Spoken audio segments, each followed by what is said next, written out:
Hello students, good morning.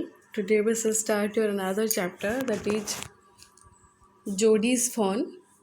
जोडी the name of a boy और fun का मतलब है एक छोटा सा डियर, जो पिक्चर में हम देख रहे हैं कि बच्चा जो डियर का बच्चा होता है दैट इज़ कॉल्ड फोन, और जोडी is the name of a boy. This is Jody's phone. So before you read, often instead of rushing to the doctor to treat a small cut or burn, we find quick and effective cures using things available at home. So before going to the doctor for any kind of treatment, we use some home remedies for any kind of burn or cut. कोई भी अगर burn जला हुआ होता है या फिर cut गया होता है हमारे बॉडी में, तो हम डॉक्टर के पास दौड़ने से पहले हम घर में कुछ ऐसे रेमेडीज़ यूज़ करते हैं, घर में कुछ ट्रीटमेंट्स यूज़ करते हैं, जैसे कि a cut on your knee, a burn on your arm, a bee sting. So home remedies क्या हो सकते हैं? आपके नी में एक कट हो गया है, आपके आर्म में जल गया है, आपको एक हनी बी ने स्टिंग कर लिया है. In this story Jody's father has been bitten by a rattlesnake. एक रैटल स्नैक है, उसने जोडीज के फादर को काट लिया है. He quickly kills a doe and uses its heart and liver to draw out the poison. Jody wonders what will happen to the little fawn left without a mother.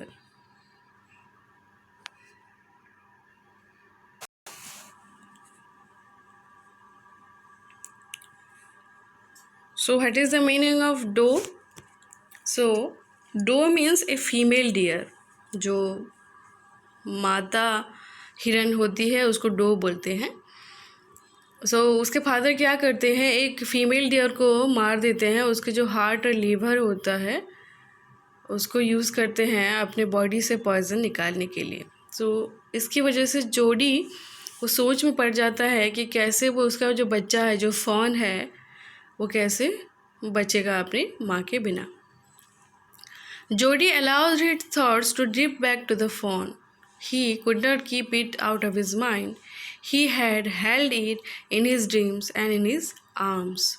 Drift back to मतलब go back to.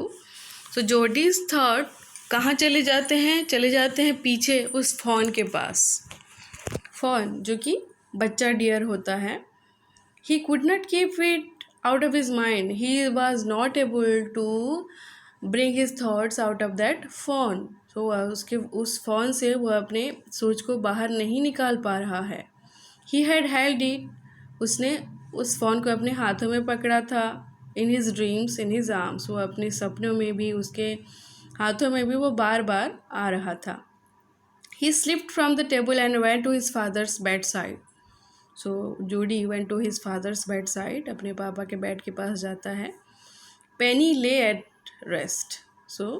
वो rest ले रहे थे. His eyes were open and clear, but the pupils were still dark and dilated. pupils मतलब जो उनके जो ऊंट्स थे वो अभी भी डार्क और डिलेटेड थे, और लेकिन उनकी आंखें बहुत क्लियर थी. Jodie said, how are you feeling pa? आप कैसा फील कर रहे हैं? Just fine son. Old death has gone thieving elsewhere, but was not it a close save? I agree, Penny said. I am proud of you, boy, the way you kept your head and did what was needed. मैं ठीक हूँ. Old death has gone thieving elsewhere. इसका मतलब ये है कि आपका जो ओल्ड डेथ का तरीका था वो चला गया है, but it was not it A close save. ये बहुत अच्छा नहीं था कि आपको मैं बचा पाया, बहुत मुश्किल था. पा, yes son. Pa, do you recollect the doe and the fawn? क्या आपको याद है? रिकलेक्ट मतलब do you remember the doe and the fawn? I can never forget them. The poor doe saved me, that's certain. I can never forget them, मैं उन्हें कभी नहीं भूल सकता, उसने मेरी जान बचाई. Pa, the fawn may be out there yet. वहाँ पर वो फॉन अभी भी होगी. It might be hungry and very scared. वो भूखी होगी, उसको डर भी लग रहा होगा। I suppose so. उसके पा बोल रहे हैं, pa I am a big boy now and don't need to drink milk, why don't I go and see if I can find the fawn. So Jody was interested to see that what the fawn was doing in the jungle. He is saying that I am not a milk drinking boy. अभी मैं दूध पीता बच्चा नहीं हूँ.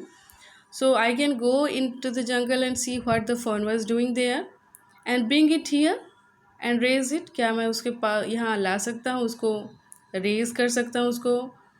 Penny lay quiet, staring at ceiling.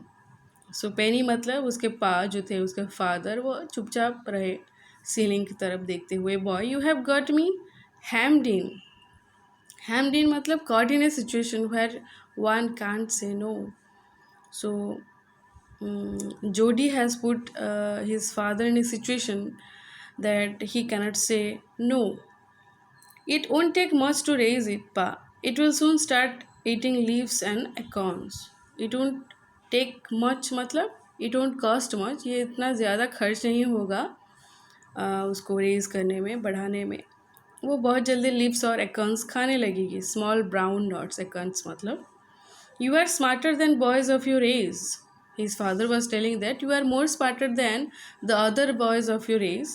We took it smoother and it was not to blame. So we took its mother मतलब उस फ़ॉन के माँ को हमने मार दिया है. Surely it seems ungrateful to leave it to starve. Ungrateful मतलब अच्छा नहीं है. ग्रेटफुल का अपोजिट है अनग्रेटफुल. अच्छा नहीं है कि हम उसको भूखा छोड़ दें. Leave it to starve. Starve मतलब भूखा. Son I can't say no to you. I never thought I would live to see another day. I had never thought that I will live. उनको पता नहीं था कि वो बच भी पाएंगे या नहीं. Can I ride back with mill wheel and C if I can find it. क्या मैं जा सकता हूँ और देख सकता हूँ कि मैं उस फ़ोन को पा सकता हूँ या नहीं. टेल योर माँ I said you can go. Tell your mother that I have given you permission to go to the jungle. I sidled back to the table and sat down. Sidled back मतलब walk back quietly, trying not to be noticed. So Jody was trying not to be seen. वो देख रहा था कि कोई उसे ना देखे. His mother was pouring coffee for everyone. His mother was making coffee. He said, "Ma, Pa says I can go bring back the phone." मैं जा सकता हूँ और उसको वापस ला सकता हूँ. She held the coffee pot in mid-air. What phone? Phone क्या?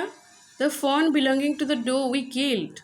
The phone जो कि जिसकी माँ को हमने मार दिया. We used the doe's liver to draw out the poison and save Pa. जिसकी लीवर को हमने यूज़ किया था पा की बॉडी से पॉइजन निकालने के लिए. She gasped. Well, for pity sake, क्या तुम दया दिखाना चाहते हो? Pa says it would be ungrateful to leave it to starve.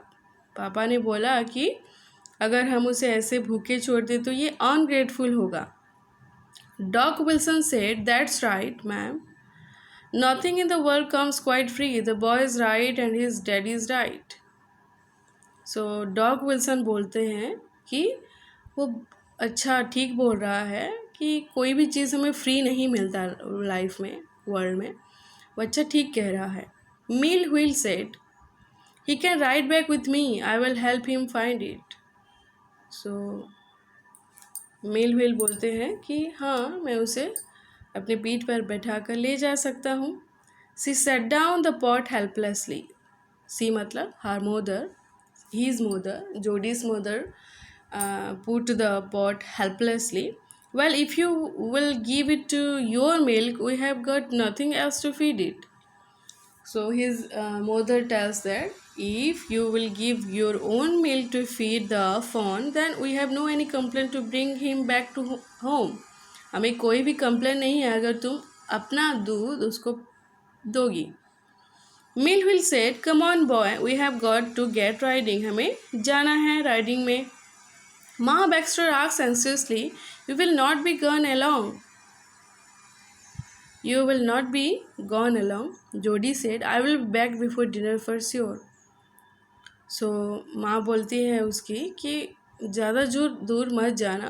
तो जोडी बोलता है कि मैं डिनर से पहले ज़रूर वापस आ जाऊँगा। Millwheel mounted his horse and pulled Jody up behind. तो मिलविल बैठते हैं पहले और जोडी को भी बिठाते हैं। He said to Millwheel, do you think the fawn still there? आपको लगता है कि फ़ोन वहाँ पर होगा? Will you help me find him? क्या आप मुझे हेल्प करेंगे उसको ढूंढने में? We will find him if he is alive. हम उसे ढूंढ लेंगे अगर वो ज़िंदा होगी। How you know it's a he? आपको कैसे पता कि वो एक ही है? How do you know it's a he? आपको कैसे पता कि वो एक मेल डियर है? The spots were all in a line. On a doe fawn passes, the spots are every which way. So, what is the difference between a male deer and a female deer? The spots on a female deer are everywhere. हर जगह पर spots होते हैं, लेकिन जो mail deer होता है the spots are all in a line. Male deers में होते हैं कि एक लाइन में स्पॉट्स होते हैं। So this is the difference Millville says to Jody about the fawn. So now we shall see the question answers.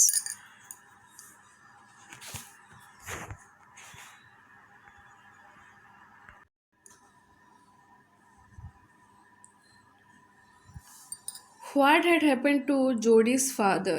Question number 1. Jody's father had been bitten by a rattlesnake. How did the doe save Penny's life?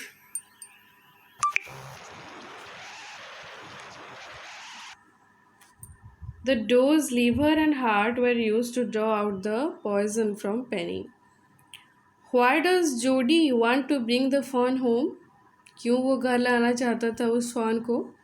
Jody wanted to bring the fawn home because he felt that they had killed the doe for their purpose and the fawn had been orphaned for no fault of his own. वो अपने बिना गलती से उसको अनाथ कर दिया गया। ऑर्फन मतलब उसकी माँ को मार दिया गया। He kept thinking about the hungry and scared fawn. He felt that it was their responsibility to take care of the fawn or else it would starve to death. वो सोच रहा था कि वो जो बच्चा डियर था वो भूखा होगा, डरा हुआ होगा, वो उनका रेस्पॉन्सिबिलिटी है कि उसका वो केयर करें। How does Jody know that the fawn is a male? Jody knew that the fawn was a male because the spots on his body were all in a line. His father had told him that on the body of a doe fawn, the spots are in different directions. वो difference जो spots का जो placement का directions होता है वो different होता है मेल और फीमेल डियर में। Okay students, this is all about unit 1 of the chapter. This is Jody's fawn.